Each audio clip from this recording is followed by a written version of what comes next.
So what I was hoping we could do is use some theories of perspective to make this row of shops continue into the distance, each shop front getting progressively, proportionately smaller as you go away, and then possibly add another floor to the top here and recreate a street scene with this as the basis for it. Perspective is an artificial construct, an idea that evolved in Florence in Italy in the 15th century. And the first idea of the first sort of perspectives were simple single vanishing points. So the most elementary perspective is the idea of railway lines disappearing towards the horizon, where parallel lines don't actually meet, but that they appear to meet at a single point called a vanishing point. And that idea of the single point perspective was the basis of all early perspectives in the 15th century. Talking about Alberti's book on perspective, on painting, this is an English version published in 1950s,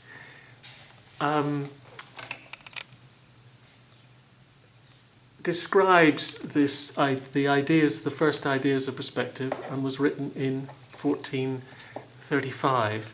It doesn't make easy reading. It's, imagine, Italian Shakespearean translated into old-fashioned English and then writing all this down. It's not easy to follow. So perspective evolved over 100 years or so beyond then, and after that it took about 100 years to evolve into a system where three-dimensional shapes like a house or a box like this could be represented long before photography in a two-dimensional form, like that is a flat surface. So it's a system for making something that's three-dimensional look three-dimensional on a flat surface. So this box, for example, that I'm drawing, if we assume that this is parallel and this is parallel and that's parallel and that's parallel, in other words, it has the makings of becoming a house. When you view a gable wall from like this from an angle, to find the centre of it, you would draw diagonals, because this space here is going to be bigger than this space, and that should help you to tell you where the midpoint is if we were going to put a roof on this house. And in theory, then the ridge of the roof, the gutter line, and the base line, if the house was built properly, would all go back somewhere far away to meet at a single point. So that's where they meet, and that single point again is a vanishing point, and the vanishing point is located on the eye level, and these are just hand drawn lines. So I'm drawing a dotted line. So that line is EL, eye level, and there will be another vanishing point somewhere probably miles away, over here, further back over here on the eye level, and if we had a chimney, say, the chimney line would go back to that point, and there's another vanishing point over there. So this is becomes two-point perspective. So let's put the chimney on top, bit of a disproportionate chimney, something like that, and that line will go that way, and then you have a chimney on top. So that line goes that way, and this one goes that way. Two-point perspective is still the basis for most descriptions. If you have a very tall building, then you might have what could become three-point perspective.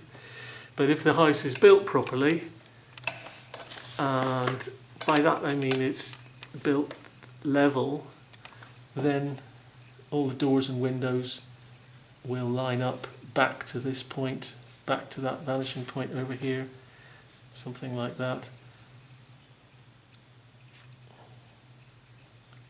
So depending on how many windows we have, and if you have a door there, you have another window there, bigger window there, all those parallel lines sort of go back to vanishing points. So that becomes,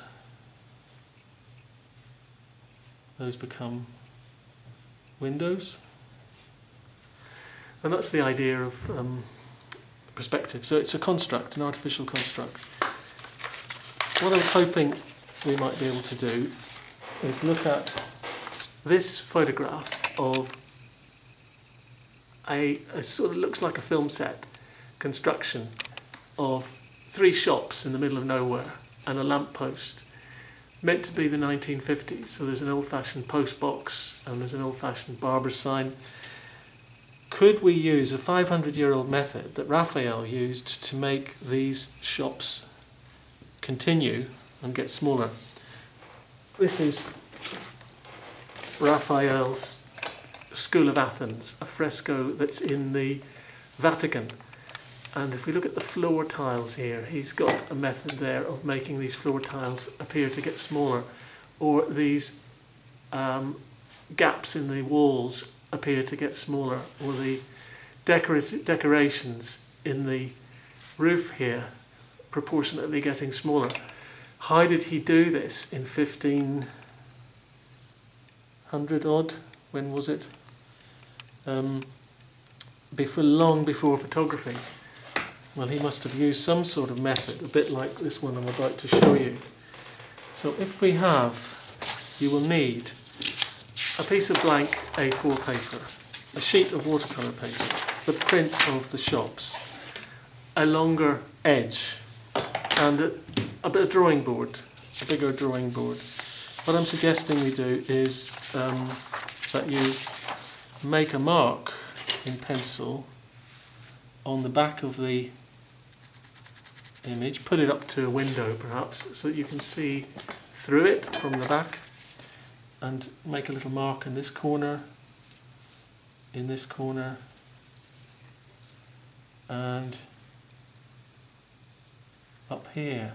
So I've got 4 marks corresponding to there, there, there, and there. And I need one further mark somewhere just there at the bottom of this. So the line coming down here, that's where that mark is going to be, just there. So I need to just know that angle across here. This photo is smaller than the piece of watercolour paper that we've got, so I'm suggesting we put this sort of in the middle, a little bit to the right of centre, and just line it up. So I'm allowing for the making of another shop front here, and I've still got room to put more shops in over here. So that I'm going to use a barrow to push this through, and make little points at the end of these. So that's there, and up here, and down here, or here, and here.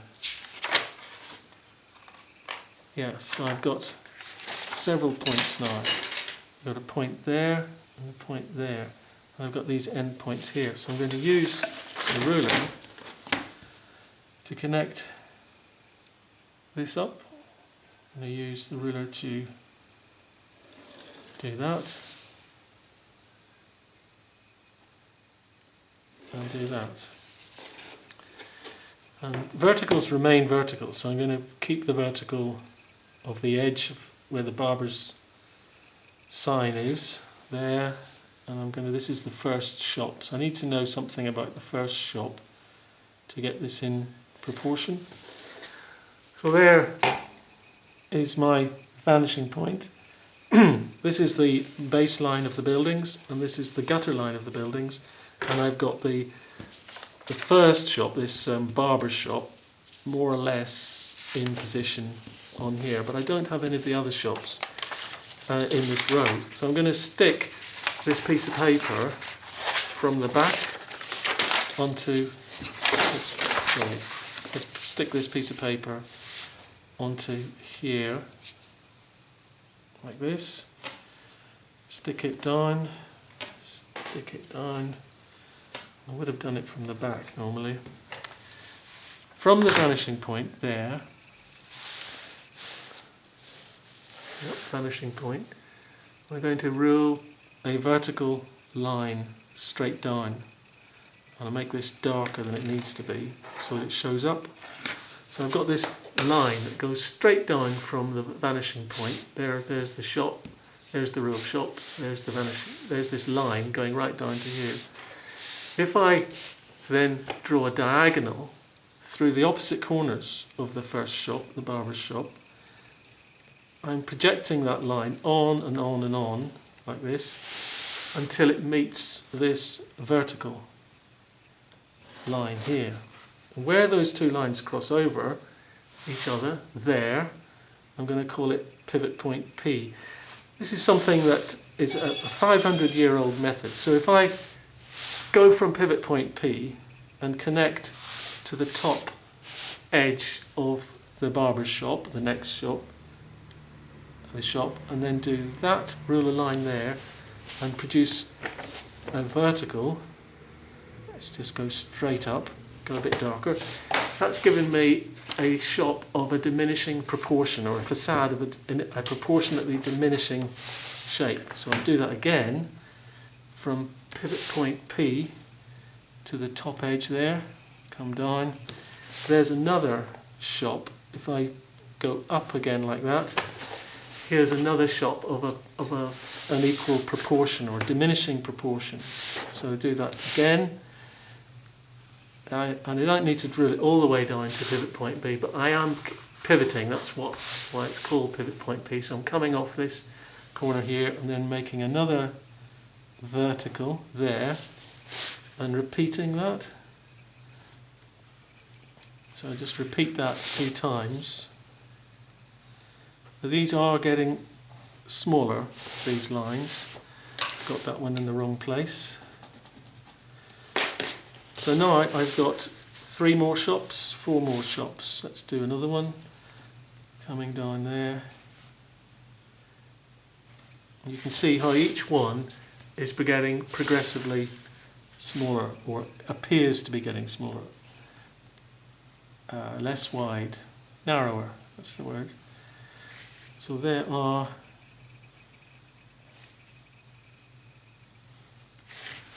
in the original row of shops there were 3, and there are 3 now, but there are also an extra 1, 2, 3, 4, 5. And if I zoom into that, you can see how much proportionately narrower those shops are. Each one is a little bit narrower in appearance than its neighbour.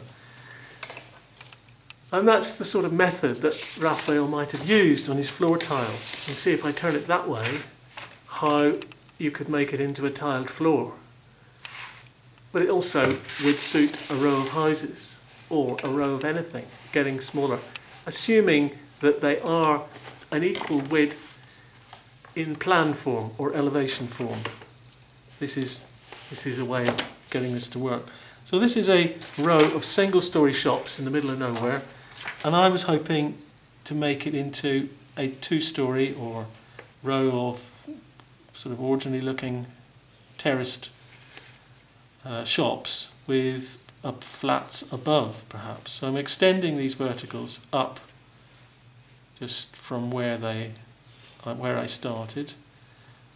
Don't need to make it more complicated than that. Each one I have added another edge layer to, and assuming that the first floor and the ground floor and the first floor would be similar, I'm just going to take the measurement of the ground floor and add it to the top and connect that point to the vanishing point, something like that. And that's given me an upper story to these buildings. I don't need these lines. I'll rub this out, rub this out, rub out all these extra lines, and I can rub out the construction lines. Now I've got a two-storey buildings going back into space, and I can have this sort of skeleton to make a street scene, which I'll develop a little bit further in part 2 of this memory lane perspective.